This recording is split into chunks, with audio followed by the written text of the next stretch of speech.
Welcome back to designing and publishing a website in Figma Sites. In the previous episode, we completed the features page and made it fully responsive and also published it. And today I would like to do something similar with the integrations page. And as usual, if you'd like to save time and support the channel, make sure to check the link in the description where you can purchase the source file for this series. And additionally, if you need personalized help, you can book a one-to-one live coaching session with me, also using the link in the description. So again, what I need to do first is I'm just going to move these over and make space for our integrations page. I'm going to have to be using the web page tool for this. So I'm going to select the web page tool and click once to create a new page. Of course, this page is going to be called /integrations. And it is going to have, similar to these previous two pages, it's going to have also 3 breakpoints. So we're going to go for desktop, tablet, and mobile. I'm just going to extend these, right? And make them tall because we're going to need a lot of space.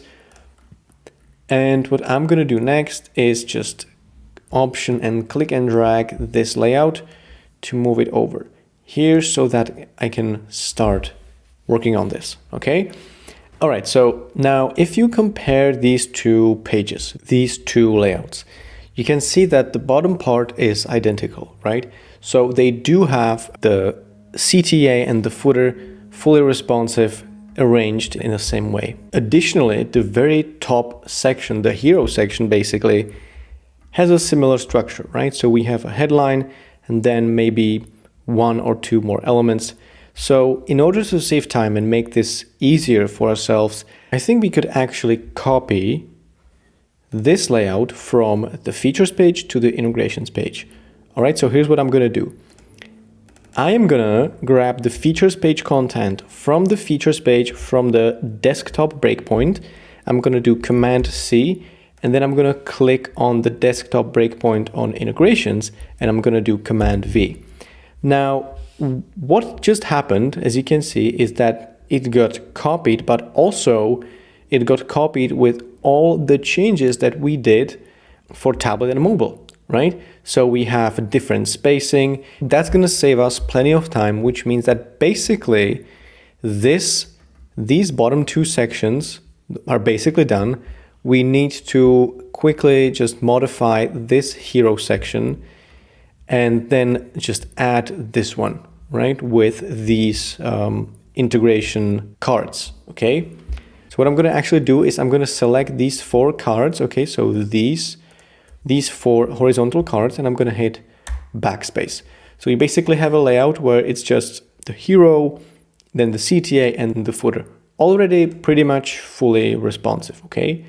The next thing I'm going to do is I'm going to go ahead and select the whole breakpoint and do Shift A and then do hug contents on the height.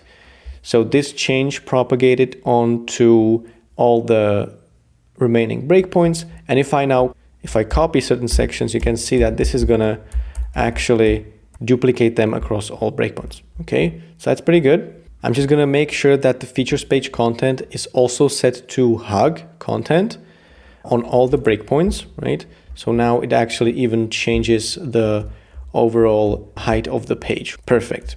Okay, so what we need to do is change the font sizes. I'm going to select tablet and mobile breakpoints, and then go to appearance, and in variable mode, I am going to click on mobile.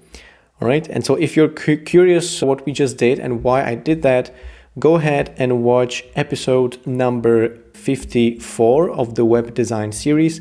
And you can see how we utilized variables to make the font sizes responsive, basically. Okay. And now with that, I'm also going to grab this text over here. I'm going to do Command C and then select the headline container and do Command V. I'm going to make sure this is still fill container, and I'm going to also make sure the font size or the font style is H3. Okay, so that's going to automatically update the sizes on tablet and mobile. And then I'm also going to do this little thing where I'm going to take a look at what the width here is. That's 466. And I am going to select the headline and then the subheadline and go to maximum width and do 466. Okay, so it's going to limit the maximum width that our headlines can have. I'm then also going to rewrite the first headline to say, of course, integrations.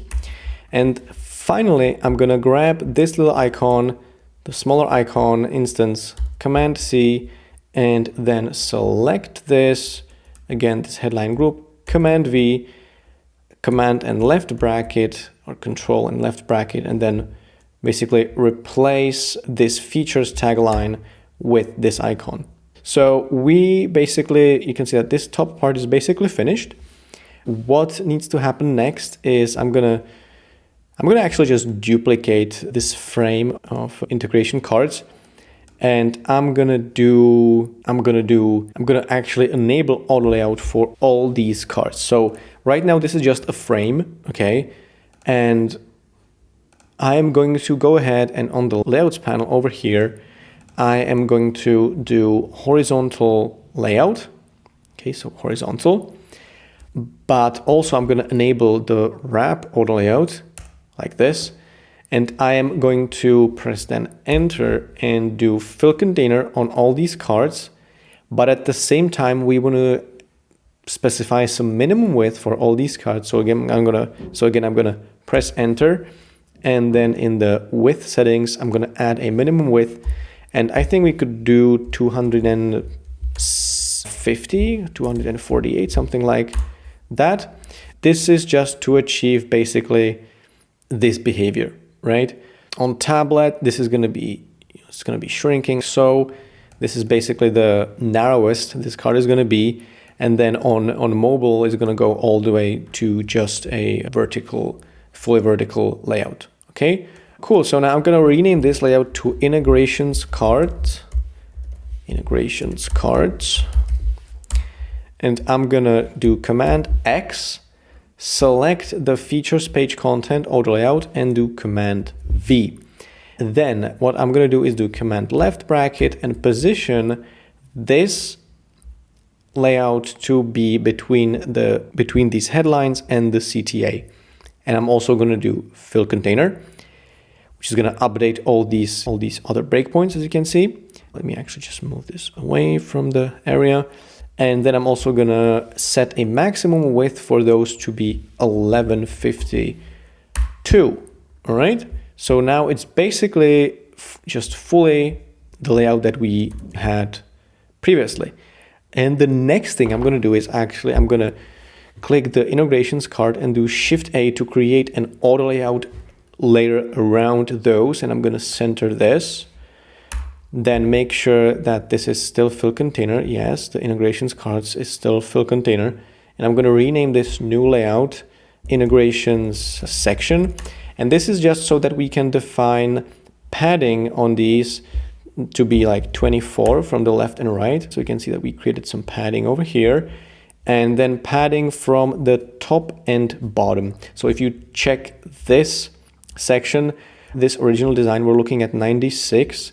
So I'm just gonna go ahead and do 96 vertical padding on this section, okay? And this basically also created 96 on the tablet and mobile versions. But as we discussed, sometimes it's better to just reduce some paddings or spacings on mobile resolutions. So I'm just gonna, instead of 96 on those two breakpoints, I'm gonna do 48, okay? So that it looks just a bit more proportional.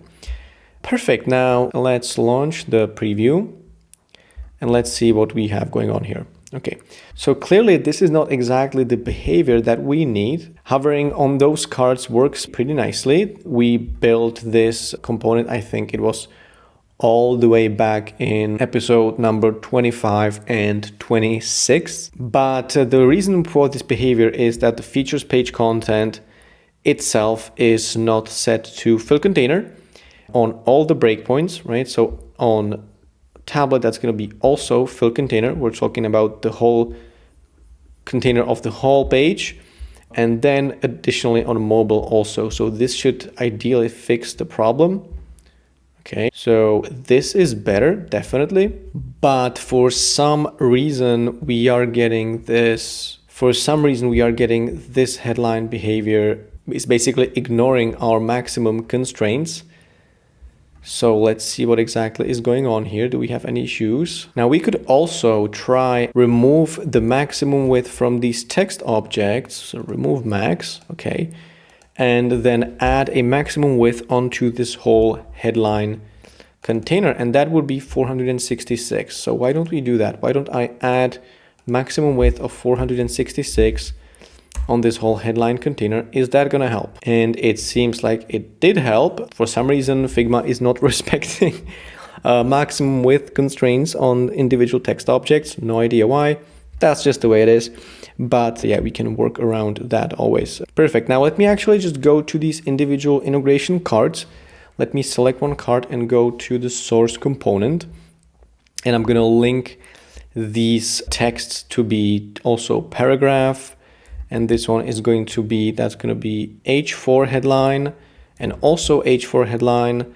Why am I doing this? I am doing this because if we then go and take a look back, give me 1 second, I'm just going to finish this paragraph, bold, underline, and then this one is going to be also paragraph, bold, underline. If we go back to the instance, you can see that the font size is now changed. So previously, when we shrunk the layout, these font sizes, for example, watch the Gmail font size, it didn't change, but now the Gmail font size has changed. That's because we first need to link the text to a text style that then contains the variable situation that we set up.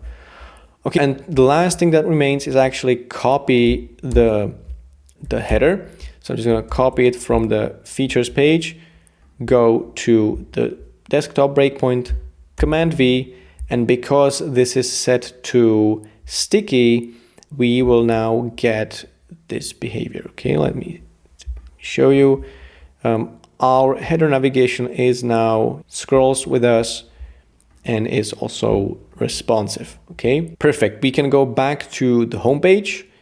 But from the homepage, we cannot go to integrations. So of course, we need to fix that. We need to go back to the menu component and we're gonna go select integrations, the integrations button, Command Option A or Control Alt A on Windows, and then interaction.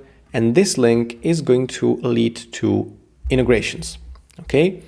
Similar on the mobile version, if I go to integrations, and do Command Option A and then interaction link, and this link is going to lead to integrations. So now theoretically, if we launch the preview, let me launch the preview, we should be able to navigate to features, then to integrations, then back to the home page, and we should be able to do that across all the resolutions. So features, integrations, and then homepage. And you can see that the navigation is working. All right. So yeah, this is it. Integrations page is now ready. Let's publish those changes and let's see what that looks like in the actual web page. The issues are just accessibility, no functional issues. Let me click update. And then let me refresh my page. And you can see that we can now go to features, we can go to integrations, and we can go back to the home page. And the integrations page has a hover effect on these cards. It's all working very nicely, super smooth. We got the CTA, and also you can, of course, it's also responsive, right? You can see that there's a buggy menu, but that's going to be fixed when I actually reload the page. So it actually works even on mobile and tablet. That's great. Integrations. Let's go to homepage, customers, integrations. And yeah, so that's it. We finalized another layout, so I'm just gonna copy the green stroke from these layouts to mark that this one is finished. Let's do outside. And that is another page, fully responsified, fully functional, and live. Okay?